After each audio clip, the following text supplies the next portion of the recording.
Welcome to Hannity. So the Republican plan to repeal and replace Obamacare has been released. In just a few minutes, we'll get reaction from the Health and Human Services Secretary Tom Price, Laura Ingraham, Monica Crowley, and so much more.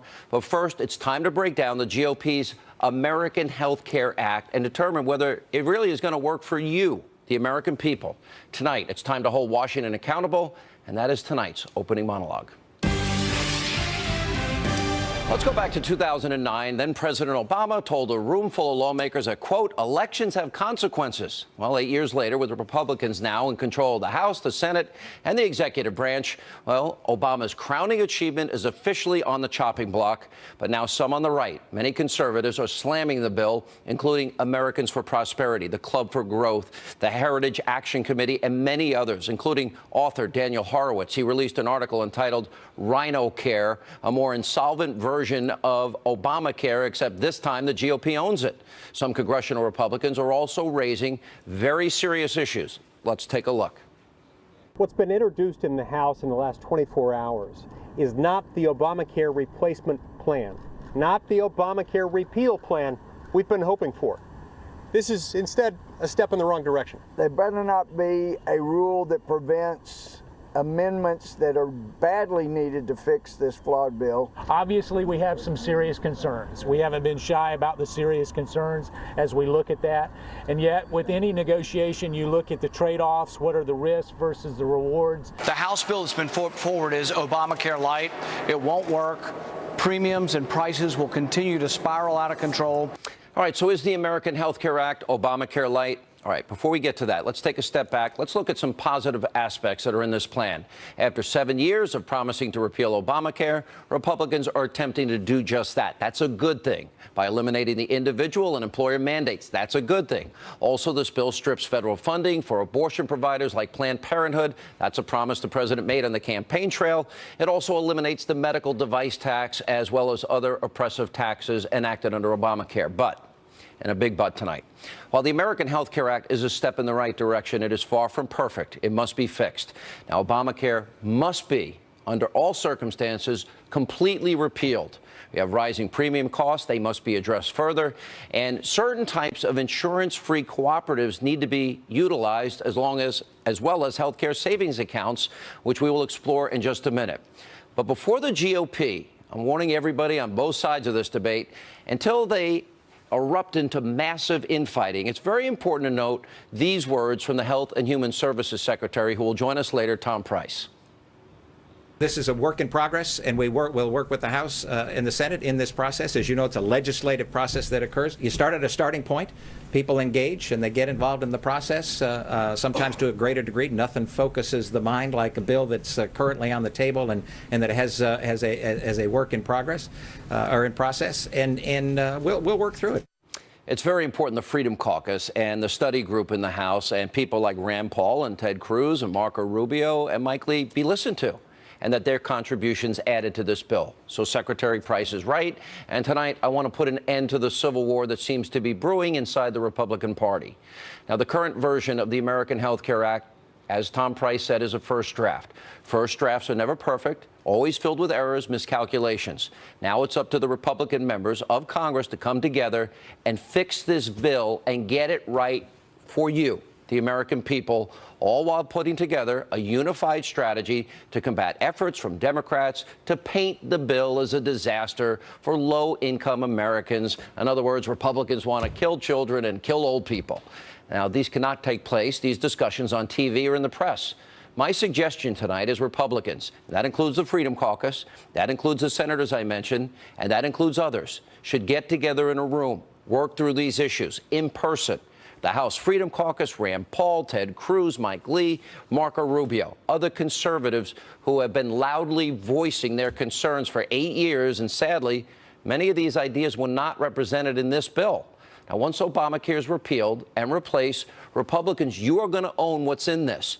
And those who voted to put you in control of Congress will not settle for Obamacare Light, myself included. So, Congress, remember, your jobs are on the line here. But more importantly, so are the lives and the well-being of millions of Americans. You got to get this right, and you got to join forces. Frankly, it would have been better if a consensus bill was built before it was released. But with that being said, You still have time to fix it, and I hope you do. Joining me now is a doctor who all members of Congress, I believe, should get to know. He founded what's called Atlas MD, a healthcare cooperative. It's in Wichita, Kansas, that is insurance-free. Dr. Josh Umber is with us, as well as family physician, Dr. Ryan Newfall. Guys, welcome to the program. Dr. Umber, how long have I been talking to you on radio in particular? How many years has it been? It's been a while, right? Oh, 5, 6 years now. Yeah. Okay, let's go back. How many people do you serve in your health cooperative? How much does it cost? What are people provided? And tell us about the incredible deals you made with pharmaceutical companies. And tell us how it's been duplicated. So I'm really opening it up for you to explain what you do. Absolutely. And thanks for being the leader in having this conversation about real solutions that could be enacted to help Americans. The idea is direct primary care, which is the new model going forward, where we don't take insurance because we don't need insurance for the common things. Our care is $10 a month for kids, $50 a month for most adults for unlimited visits, no copays, free office procedures, and up to 95% savings on medications, labs, imaging, etc. by going wholesale. We're able to take that full value, go back to an employer, decrease their insurance premiums by 30 to 60% in the first year. These are things that could dramatically change the scope of medicine in this country. Let me go over some of what I know about it. So children on the plan pay $10 a month? That's correct. Well, their parents pay, I'm sure.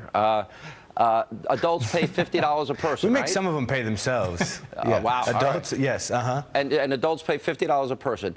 Now, that includes, correct me if I'm wrong, unlimited health care, right? Unlimited in as much as yes, unlimited doctor unlimited visits. care. They can go see you. They can get a Z. Let's go to the simple things. If they need stitches, they can go to the office and get stitches, correct? For free. And if they need antibiotics, they can get antibiotics. For pennies on the pill. And if they break a bone, what happens? Well, then we could get x-rays for $20 to $40 typically, and that includes radiology reads, so something that could easily be over $100 anywhere else, or over $5,000 or $500 to $1,000 at the ER. All for $50 a month. This is $50 a month. Rates. All of that, and you pay a little bit extra if for your MRI reading, but you're paying considerably less. And the average person might have a catastrophic insurance plan on top of it if, God forbid, they have a heart attack or get cancer or have a bad accident, right? Absolutely. And now those plans would be drastically cheaper per month, so they're more affordable, so more people would have health insurance. And actually, the insurance companies that have worked with us the longest, like Allied National out of Kansas City, actually show better profit margins in this plan. So we've worked hard that the insurance companies see a benefit, the employers see a benefit, but most importantly, the patients see a benefit. Guys, thank you both. Congratulations on what you've been able to accomplish. Now, stay right there. Coming up next tonight on Hannity. The American people have said to their elected... Doing big things is never easy, but we have made a promise, and we're going to keep that promise. We made a promise to repeal and replace Obamacare with conservative solutions and reforms. That is exactly what this bill does, and that's why we're here. All right, that was Speaker Paul Ryan earlier today talking about the Republican plan to now repeal, replace Obamacare, but not all GOP lawmakers are on board with this new legislation. Joining us now is the Health and Human Services Secretary, former Congressman, somebody I've known for a while, Tom Price. By the way, congratulations, Congressman, on your new position. Thanks, Tom. Thank you so much. Wonderful to be with you. I know that, I guess my surprise, and if you look at the criticism from the Freedom Caucus, Rand Paul, Mike Lee, Ted Cruz, Marco Rubio, these are significant conservatives, also conservatives on radio. And I had interviewed you a long time ago about your specific plan. And I guess what is so kind of shocking to me is that all these criticisms were out there by conservatives before the bill was introduced. Why wasn't there a meeting and a consensus built on the bill within the Republican Party before it was released? Well, it was released by the House, as you know, but we've been working with members of the Senate, members of the House, stakeholders all across the land about this piece of legislation. I think we've gotten to a pretty sweet spot. Now, this is a work in progress and continues to be so. But the core is that Obamacare has failed, as you well know. We got costs that are going up. The access is going down. It's only getting worse. You got insurers pulling out of the market. Premiums are going up. Deductibles are skyrocketing. So people aren't getting care or coverage right now in the individual and small group market. Yeah. This bill addresses just that by providing the kinds of access to care and affordable coverage that individuals need. I guess we all agree on a repeal. I guess the replacement is where the disagreement within the Republican Party is. What I don't want to see happen, Secretary Price, I'm used to calling you Congressman. What I don't want to see is an intramural civil war with Republicans over the bill. For example, the big criticism is it's not a full repeal, A, and B, that it's a new entitlement program. And one of the things one of the Freedom Caucus members told me today is they would rather block grant any money for the uninsured or the poor back to the states. Would that be something you'd be open to? Well, we're talking about tactics and that thing, but let me make clear to people that this single bill is not the entire plan. There are three different phases. One is this bill that has to go through reconciliation that because it's a budgetary process. Two is all of the kinds of rules and regulations. You remember all the things that the previous administration did? Hundreds of rules, thousands, literally thousands of guidance letters. We're going to go through every single one of them to determine whether or not they help patients or hurt patients. And if they hurt patients, we're going to do our best to get rid of them. And then the third phase is another piece of legislation that can't be done through reconciliation because of the specific rules. Those are the kinds of things that we're going to do in those phase 2 and 3 to purchase across state lines, to put in lawsuit abuse reform, expand HSAs in a more vibrant way. All the things that we know will actually bring down costs and allow individuals to get the coverage that they want for themselves and for their family. I guess because a lot of people thought the 123-page bill was the bill, and I guess that's the reason. Mr. Secretary, let me ask this question, because one of the things that some conservatives are asking, and I think it's a fair question, every Republican voted for a repeal bill in and of itself in 2015. Why not do that again so you ensure all of it is gone? Is that possible? Well, I don't think that the governors of the states would allow that to happen, because what they would see then is that repealing the programs that they've used to try to cover their most vulnerable populations and not then being able to know what the future holds, that's not a viable proposal. And the president, as you well know, has said repeal and replace. We're going to do them concurrently and move forward. And that's why it's important for people to recognize the three different phases: the bill, the rule changes, and the secondary bill. Is there a new entitlement in this bill?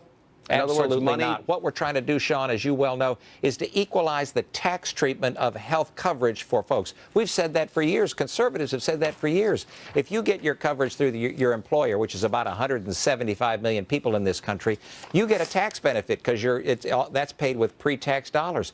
The individuals that are out there in the individual and small group market, they don't have any tax benefit. We're trying to equalize the tax treatment of health coverage for folks, and that's the way that we think makes it much more fair for all individuals across this land. You know, in the last segment, we had Dr. Josh Umber from Wichita, and it's somebody that I've known for a lot of years. He's a really smart guy. He's from Wichita, Kansas, and he started this cooperative, and it's been duplicated a lot around the country.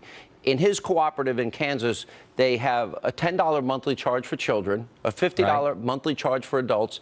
It includes unlimited health care. He has independently negotiated with the pharmaceutical companies for the major drugs that his patients need and gets 90% reductions.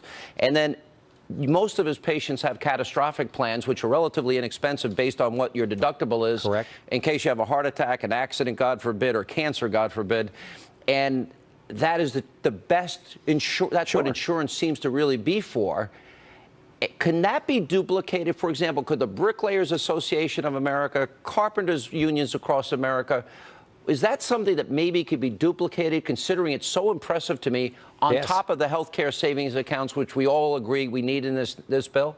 Absolutely. What a great model to follow. And the flexibility that we have in this legislation and that we will have in the second and third phases, the flexibility that we'll allow ought to be able to make it so that that could be a model for anybody that wants to do that. Right now, it's virtually impossible. And that's not that's a program that may work for government, but it doesn't work for patients. And that's where we need to have our focus. Last question, Mr. Secretary. How much input, those people that have been vocal and critical today, the Freedom Caucus, those senators that I mentioned, these conservative groups that I mentioned, Heritage Action, Club for Growth, Freedom Works, Americans for Prosperity, how much input will you allow them to have as you move forward in these three phases? Because a lot of them were pretty upset today.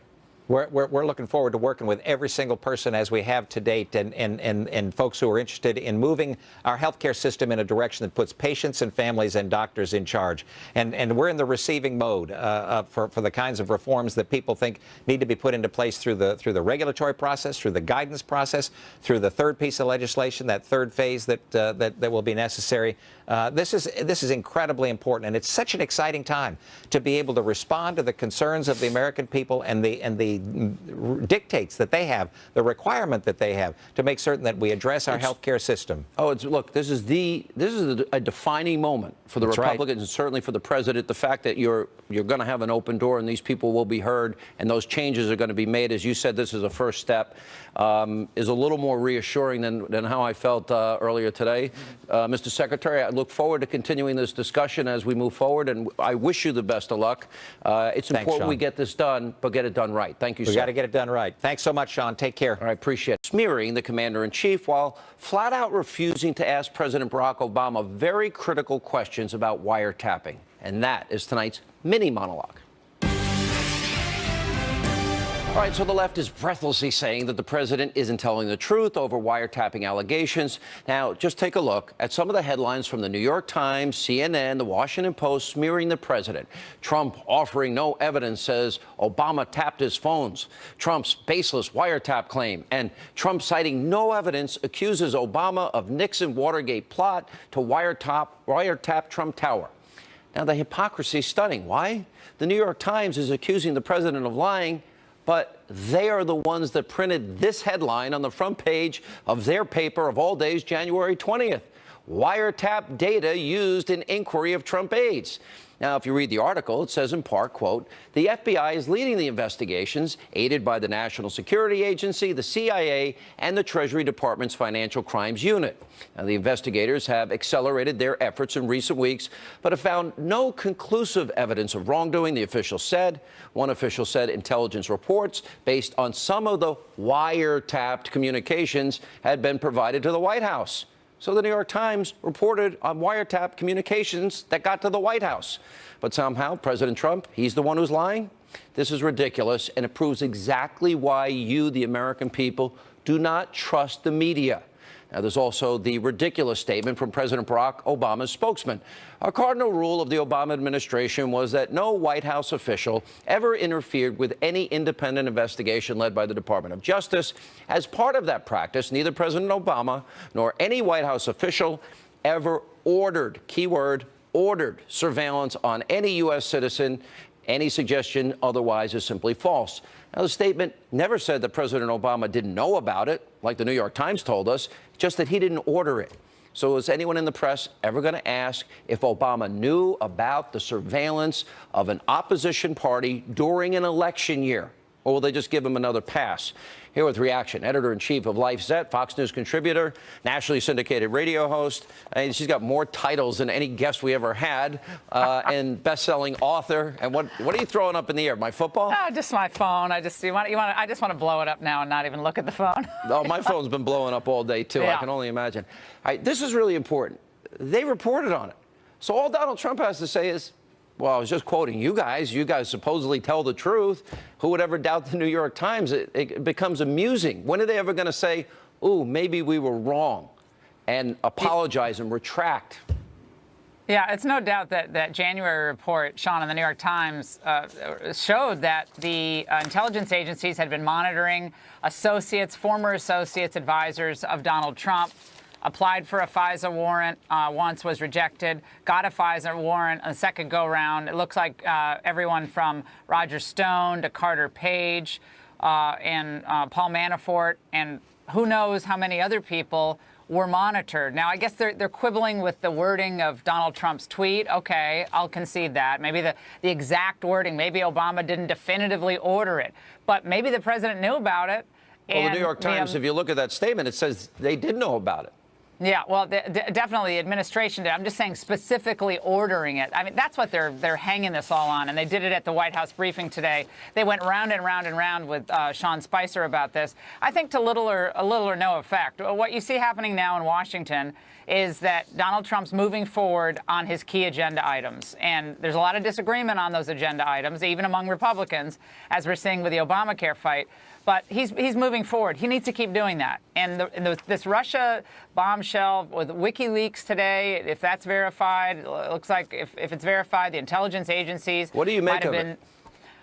Well, it's pretty damning. I think it's really damning if it's true, because part of what was revealed is that our intelligence agencies are using countries like Russia as scapegoats when it's really them. That going to me was that was the most revealing thing to me. Great minds think alike here. Now, and we need to set this foundation. WikiLeaks has not been wrong in over 10 years. Not one time have they been proven wrong in terms of what they have released. You're right. If they were using specific deceptive techniques to make it look like the Russians, then that opens up the question, did in fact they try and pin all of this Russia conspiracy stuff that the media has fallen hook, line, and sinker for without any evidence? Did they do it internally? The same people that are leaking on Trump? You know what's odd, Sean, is when the Democrats refused to release, the DNC refused to release their computers or their server for to the FBI. For forensic analysis. I thought that was very odd. I mean, if you're worried about hacking, and you even can think it would be related back somehow to the Republican nominee, wouldn't you want to reveal that? I mean, wouldn't you want to find whatever you can find? So that, at the time, that struck me as odd. I know the president himself has referenced this several times. That was a red flag for me back then. And they brought in outsiders to do it instead of the FBI? Yeah, a third-party contractor. Why was that? Why was that done? So a lot of questions. Am I wrong in thinking this runs much deeper and probably is connected to the leaks, or am I jumping out too far? I don't think the White House communications team has to worry about the phones being looked at. You know, the team, like the assistant secretary, press secretaries, like leaking. No. If anyone's leaking here, it looks like from what we're seeing in WikiLeaks and some of these reports in the media, it's probably someone from the intelligence agencies and likely, very sadly, the CIA. If all this turns out to be true, this could be a scandal much bigger than Watergate, couldn't it? Exactly. Well, it could be, Sean, and that's why there are a lot of former elected officials were very concerned about allowing our intelligence agencies to get so big, so powerful, and when they get so big and powerful, they run so deep, and everyone calls it deep state. How are they accountable? Are they accountable to anybody? This WikiLeaks revelation today, coupled with an interview I did with this guy, Binney, who was a 32-year NSA veteran who is a whistleblower, retired. He says every phone conversation, every text, every email of every American is locked up in metadata. I saw that. Scary. Go back to in-person communication, Sean. That's police state tactics. That would be frightening. All right. Good to see you, Laura, as always. Street. He was my friend, and I certainly miss him. He was my friend, even though I disagreed with everything he said. But and I was really angry at a couple of outlets. We'll deal with that more in the future. So you were going to go to the administration. You got viciously attacked. And by the way, you're not the only one. It's Bannon, it's Reince, it's Kellyanne, it's Steve Miller, it's even Melania. And they're going after Jared, and they go after Ivanka. They even went after a 10-year-old kid. It's pretty ugly. Now they're going after Sebastian Gorka, which is ridiculous. But it seems that anyone around the president's getting attacked. And I wanted to give you a chance, because you hadn't been out there publicly for personal and other reasons, to respond to this. Well, look, what happened to me was a despicable, straight-up political hit job, okay? It's been debunked. My editor has completely supported me and backed me up. There is a very toxic, and it's getting increasingly toxic and poisonous atmosphere of personal destruction in Washington and the media. It's always sort of been there, but now it's at a whole different level. And this is exactly why smart and good people do not want to go into government service. I will tell you that nothing and nobody is ever going to stop me from speaking out on the issues I care about the future of this nation. There's also a really bigger point here, which is a lesson that I learned. Look what they did to General Flynn. Well, and this is the bigger point. In some ways, I was something of the canary in the coal mine. The attack on me was a test. What happened to me, what happened to General Flynn, what has happened to Attorney General Sessions and others is all of a piece. There is a very dangerous and very effective destabilization campaign underway against this president, his administration, and his agenda. And what I hope that the president and his senior aides understand is that these forces are not just looking to delegitimize him. We often talk about that. Sure, they want to do that. They want to personally destroy him, destroy his presidency, and they would like to see the man in prison. I hope that the president understands. I am not overstating this, having been a victim of this myself. They are out for blood. And the reason they have to destroy him is that Donald Trump is an alien organism that has been injected into the body politic by the American people to reform it. He must not be allowed to succeed. They have swarmed him. They have swarmed everybody around him in order to reject him out of the system, just like any alien organism. He must not be allowed to succeed. And I hope that everybody around him now understands that this is a war and that they started a long time ago, but they will not end until they get the president of the United States. I totally agree with you. By the way, I want to say one thing. We have a mutual friend, Andy McCarthy. I don't think you should answer any of these people's questions because they can go straight to hell. That's my you know how I deal with stuff. I don't care what anybody says. And I thought he did a great job in debunking the issue for you. And here's what's important, though, what you're saying. Very important, I think. I see 5 different factions going after the president, okay? And each one, you've got the snowflake fashion, all these protesters that are being paid in many cases to create an image that there's chaos in the country. Then you've got a Democratic Party obstructionists want no part of this president succeeding because they look bad and are out of power for a long time. Then you've got a media establishment, which we know through WikiLeaks, colluded in this last campaign. They never vetted Obama. They never told the truth about what a failure Obama's been. That's a big part of it. Then you got Republicans that are weak and timid. And then the 5th part of it is an intelligence community that is so clearly and obviously, people within it. I have great respect for people in intelligence. But there are those in that community, the swamp, the shadow government that I talk about, the state, if you will, the deep state that we talk about. They're out for blood. And this is 5 significant, powerful establishment forces that are lined up against this president. This is not a game. They want to destroy him, delegitimize him, and get him out if they can. They want him in prison. And this is what we need to understand. So true. David Brock and some of these organizations have already raised tens of millions of dollars for an impeachment process. Then they want jail to the chief. They need to understand that this is a war. We are so far beyond normal politics, Sean. We are in a very dangerous moment. And while President Trump is a very strong leader and a man of strong constitution, he was able to survive all of this during the campaign and get elected president. When you're president and you are faced with the kind of monolithic opposition you were talking about, plus a federal bureaucracy that is completely out to undermine him every day, the intelligence community that is engaged in some of this as well that we have heard, I hope to God that he is strong enough to withstand this.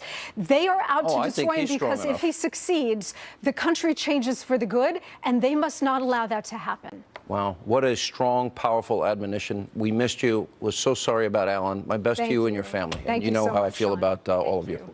All right. Welcome back to Hannity. So the alt-left propaganda, destroy Trump at all costs media. They're working overtime to take down the Trump administration. Listen to MSNBC's Mika Brzezinski. She seemed to be fighting back tears yesterday. She was so upset talking about President Trump. Watch this. We're at a low point in American history. And I don't know how anybody can defend this president, even if it's their job. Like, you've got to have a job after this. You've got to look in the mirror after this. This is not funny. This is really bad. Just for the record, we're all really nervous. So if people out there feel nervous, we do too. And we don't think this is funny. Really? A little maybe overwrought there. And CNN's Anderson Cooper, he says he's muted President Trump on Twitter. Let's look at more of the liberal media. And I've actually muted the president on Twitter. Don't tell him. What? I've muted him. You can do that? Yeah, you know, when you get annoying people tweeting you, you don't want to delete because then that tells them you've deleted them. Oh. So if you just mute them, they think you're still following them, and you don't actually see their tweets. I just don't want to have that drama in my life. It's like, again, it's like having a president of that drama. It's like having you have to accept that he's president. It's like having you have to accept that he's president. No, of course I do. I have great respect for the president. Doesn't seem like it. I just don't need to follow him on Twitter. There's your fair, your balanced, unbiased journalist. Maybe they should stop pretending now and be who they are. Radical, lazy, leftist, activists on TV. Joining us now with reaction, Salem nationally syndicated radio talk show host Larry Elder, who's laughing, and former White House press secretary Ari Fleischer. All right, Ari, is that fair and balanced, or are they are they any different? Is that fair and balanced? I just want poor Mika. Somebody get her either a stiff drink or a padded room. Help her out. Well, let me just say I'm not nervous. But look, Sean, as a press secretary, former press secretary, my job was to deal with all reporters, and I do, and I continue to enjoy doing that. But let me also add, Republicans always have to work twice as hard as Democrats to get a fair break in the press, and Donald Trump has to work 3 times as hard. And no, it's not fair and balanced. You know, you have to be a professional in this business, and I don't like the idea of professional journalists, neutral journalists, saying they're muting a president, a news source. And Mika's an opinion journalist, so she's in a bit of a different category. But people should not be nervous. I've said this repeatedly, and I say it when I do her show.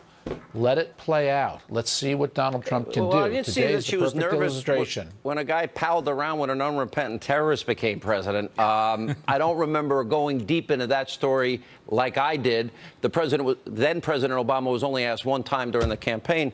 Larry, I know you're laughing. There's some of this is funny, I'm going to admit. But on another level, it's really, they do want to destroy Trump. They want to destroy the president. They're trying to delegitimize him, and they want to stop his agenda. And at most, if they're lucky, they want him out of office. Oh, the inhumanity. The good news for Mika is that under the Obamacare replacement plan, whatever's bothering her is probably covered. I really think what's going on here... She'll be all right. I really think what's going on here is a deep-seated fear that this SOB might actually be successful. God forbid we get a 4% GDP growth, as was the case with Ronald Reagan. Ronald Reagan, when he ran for re-election, took 49 states. What did he do? Cut taxes, continue deregulation, and slow down the rate of non-defense government spending, all of which Donald Trump is doing. You put that together, we get a 4% GDP. None of this stuff will matter. Nobody will care about what Mika Brzezinski said, or Don Lemon, or Katie Tur, or any of the other people that are really, frankly, quite hysterical over this presidency. You know, but the bottom line, though, Ari, is I've said journalism is dead. You know, look at, for example, the New York Times. The New York Times reported that the president was wiretapped. They did it multiple times, as did the BBC, as did McClatchy, as did other major sources, mainstream media news. The president acknowledges what they reported, and somehow he's to blame. When are they ever going to have some introspection, some self-examination as it relates to colluding with Hillary Clinton? And if they're going to blame Trump for reporting and talking about what they report, when are they going to take the same blame on themselves? It's kind of hypocritical, isn't it? It will never happen, Sean. And you know, look, I'm in a little bit of a different position on this in terms of my viewpoint. I don't think they're dead, but I think they've severely wounded themselves. And the American people agree with that. And that's what the Gallup poll that came out last fall showed. You agree they colluded with Hillary? Would you agree they didn't embed Obama? Instances of questions shared, you had questions of them sharing questions for a debate. That happened on CNN in one instance. And that never should have happened. And so the point is, the press is not neutral. The press is biased. I've dealt with that for the decades that I was in Washington, from Capitol Hill all the way through the White House. It's far worse with Donald Trump.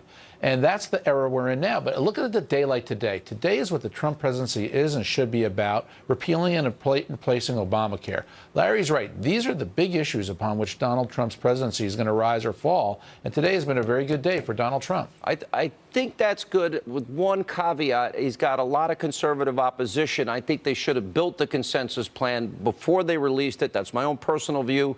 Secretary Price was very clear that it's going to happen in 3 phases and that all of the critics will be included in the end. Larry, I say that if Donald Trump checks off that promise list and gets it done, he walks into re-election in spite of all the noise that you hear everywhere.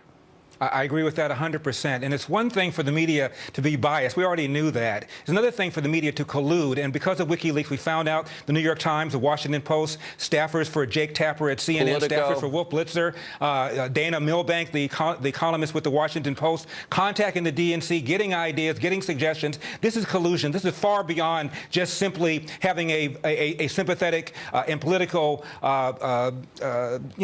agreement with the left. These are people who are literally trying to get Republicans defeated.